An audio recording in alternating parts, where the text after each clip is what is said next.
Watching Jay Gruden leave RG3 in last week's preseason game against the Detroit Lions, Mike Freeman of the Bleacher Report texted an NFL head coach to get his thoughts. His immediate reply: I have never, ever, on any level, seen a head coach treat his quarterback with such a lack of respect. What is baffling is that I can't think of a single head coach in the NFL who would take an injury-prone quarterback, put him behind a very shaky offensive line in a preseason game, watch him take those kind of hits, and leave him in the game. It looks personal to me. That quote was anonymous. Skip, help me out. What's going on here? Molly, Stephen A. Smith. I'm with the anonymously quoted coach here in Mike Freeman's excellent piece in the Bleacher Report. I find it increasingly offensive and baffling to listen and watch the way Jay Gruden treats or mistreats Robert Griffin III. We've talked and talked about this, Stephen A., and I realize that RG Me has brought a number of these things upon himself with some of the comments he's made in public. But I do not understand quotes like I read just from yesterday's media session from Jay Gruden. You can call this a little thing. I think it's becoming a big thing, because in this quote, Jay Gruden talks about how Kirk and Colt, as in Cousins and McCoy, have done some great things out here in practice every day. Robert's done some good things out here in practice. Really? That's a shot. I don't care. He took shot after shot after shot to Jay Gruden last year. It's gone over the edge. It's becoming, as Mike Freeman concluded in his piece, personal. I don't like Robert's chances here with this head coach. It's either this guy or this guy. Are you going to go with the coach, or are you going to go with the quarterback? I guess, once again, it's going to come back to the owner, Dan Snyder, who has coddled to a fault the quarterback in the past. But you're going to have to choose between one or the other. Either Jay Gruden's going to get himself fired, or Robert's going to get himself cut. It's come down to that. I definitely agree with you, Skip Bayless. I definitely think that the coach has not. I think he's been excessively critical of RG3. We all have lamented how RG3 may have brought some of it on himself. Particularly, there's a discomfort with the relationship that he has with Daniel Snyder by other players in that locker room, and obviously, in all likelihood, the coach as well. Where I give absolutely zero latitude to Jay Gruden is in this respect. Part of the reason he got the job was by convincing Daniel Snyder of his ability to work with RG3. If he was forced to inherit RG3 or something like that, that would be different. He sold himself for the job by advertising himself and marketing himself as somebody who could work with RG3, who could fix whatever problems that he had, and who would do a better job of it than Mike Shanahan. And to get the job under those conditions, and then to be so critical of RG3, I do believe it's personal. It does. I would say this to you. I believe it's personal because it appears to be personal.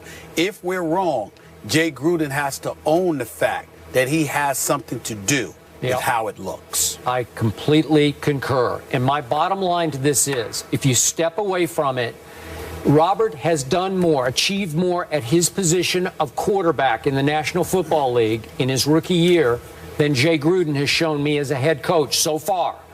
And again, no offense to John Gruden, we all love John, but Jay still has a lot to prove as a head coach.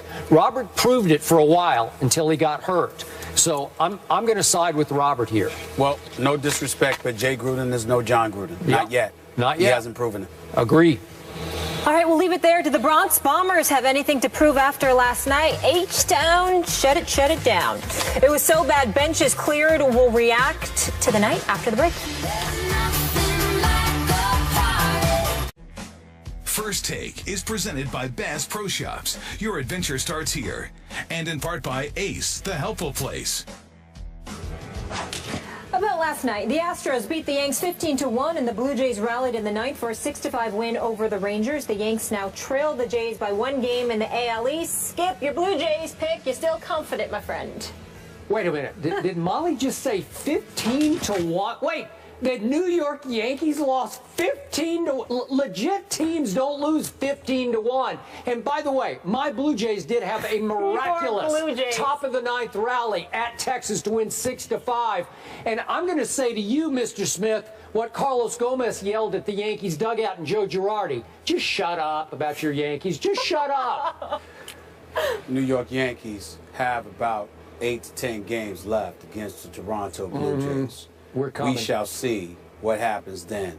Last night, sheer aberration. Bad night. No big deal. No big deal. Mere bag of Yankee Mere shells. bag of He's shells. Cali cool right now. Mere bag of shells. Don't even worry about it. Mere bag of shell Don't of even worry about it. Oh, cells. Skip. That's what it is. I'm about to go to Rodeo Drive. Whatever. Check your leg. Whatever. Yeah. Get rid of you this did too. man. Yeah.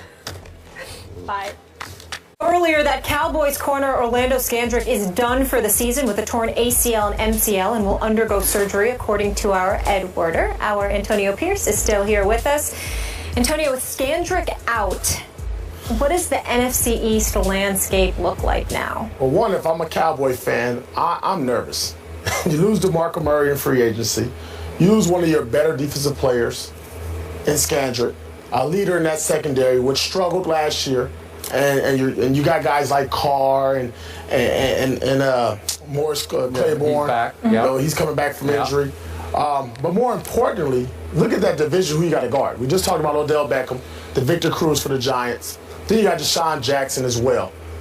How do you fit in defensively, stopping these elite wide receivers in the game without one of your better cornerbacks who you can move around the slot, blitz them off the edge, a good tackler, just a good overall player. So for me, you have to now look at the Philadelphia Eagles and how they performed the other night against the Ravens with multiple quarterbacks. Everybody in that Chip Kelly offense looks outstanding now. Tim Tebow, great job coming back to football because now you might be a starter at some point. So to me, you got to look at the Eagles, what they did with DeMarco Murray, signing him, Ryan Matthews as well, bringing in Sam Bradford, who looks very comfortable in that system as the Philadelphia Eagles is being the favorite in the NFC East. Stephen A., we need some Skip Cowboy Bayless. hate. Skip Bayless. Yeah. As you know, just a few months ago, I looked at the Cowboys, looked at their personnel, looked at the fact that even though they had a couple of dudes who couldn't stay off the weed, I looked at all of these different things. I still said because of Dez, because of Tony Romo, because of the weapons, the requisite weapons that they had at their disposal, that the Cowboys would win the NFC East.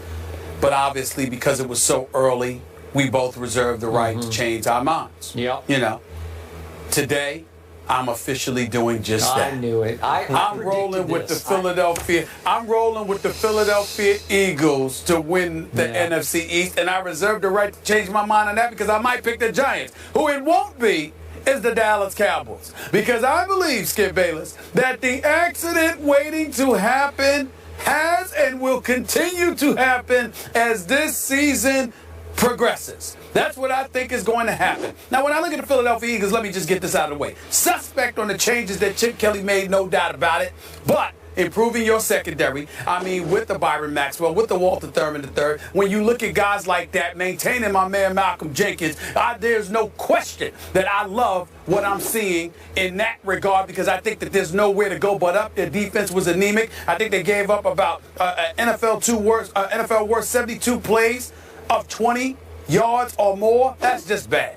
They had to make those corrections. They're going to make those corrections. I think about Sam Bradford. I'm suspect on his health, especially with those skinny legs of his. I think that he's right for the taking in the NFL. He certainly doesn't need to be running a read option, or he's going to see a lot more than Terrell Suggs in the very near future. But I'm going to surmise and assume all of these predictions are being made on everybody else for the Cowboys and everybody else for the Eagles being healthy. I believe with the Sam Bradford, with the DeMarco Murray and Ryan Matthews, with the Jordan Matthews, with Al Galore and those boys, with Huff, more so than Riley Cooper, with a Selleck and Ertz, with a decent offensive line, not as elite as Dallas's is, but nevertheless, definitely proficient enough. I think the combination of all of those things with a defense that's still going to be suspect, but vastly improved compared to what it was last year.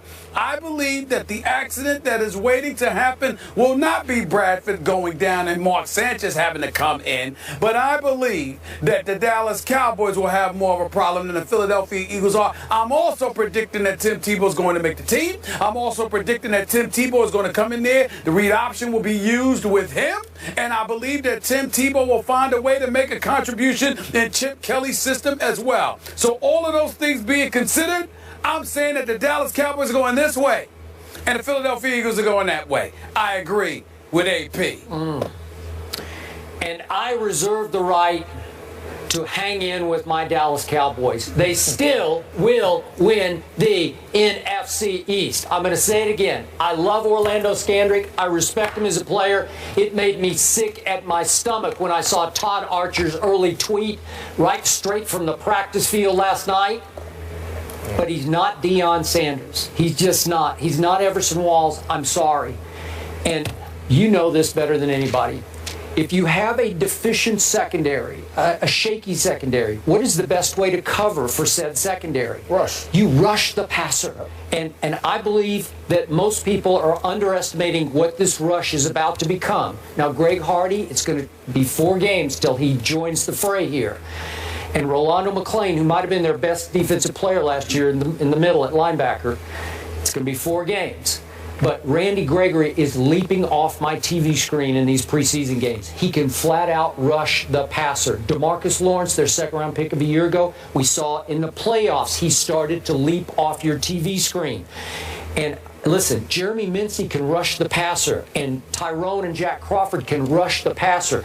They've got a 2-deep rotation in the defensive front that is strong. And Sean Lee comes back at linebacker. God bless him. I hope he can stay healthy. Anthony Hitchens in the playoffs was all over the field making plays. So the front 7, I think, with Rolando McClain, once they get rolling after the first 4, and Molly mentioned their first 4 games, starting with your New York Football Giants, then they have to go to the Eagles, and they get the Falcons at home, and they have to go to New Orleans. If they could get through that stretch 2-2, I think they would be off to the races. I'll take 3-1, but 2-2 would be just fine. And you still have the best offensive line in pro football. With who running behind them? Joseph Randle. No. And I keep waiting on Darren McFadden, and I'm not going to go there yet. Not happening. Okay. You're not? Not buying them to running backs. Okay. Every time Joseph Randle touched the football last year, which was 51 times, 7 yards happened. An average of 7 yards. That's pretty good. He was all Big 12 first team. You know, I loved him in college. Again, am I saying he's DeMarco Murray? I'm not. And to your point, I tweeted twice late at night after Eagles preseason games. As a Cowboy fan, the Eagles look scary good to me because Stephen A. mentioned Chip Kelly's got 2 big new toys, and Nelson Aguilar and Kenyon Barner. And both of them are just game breakers, and they scare me because he hasn't had that. And the defense with Byron Maxwell, we can go on and on. That defensive front looks strong to me, and they're playing with a lot of energy and emotion early that's impressive to me.